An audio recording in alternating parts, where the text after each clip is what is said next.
Welcome back to another technical deep dive here in the debug zone. Today, we're tackling a big question and breaking it down with insights from other users. Hopefully, this clears up some misconceptions and helps you get the answer you need.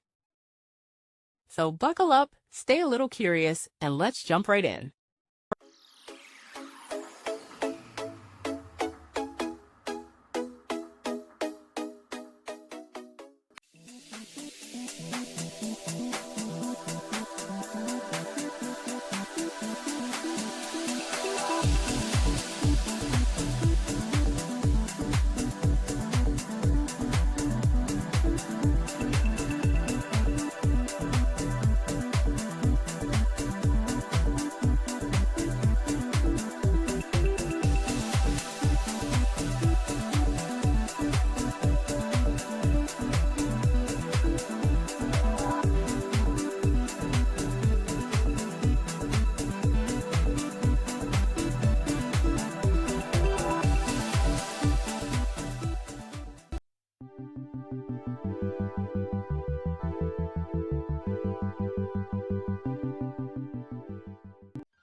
And that's a wrap.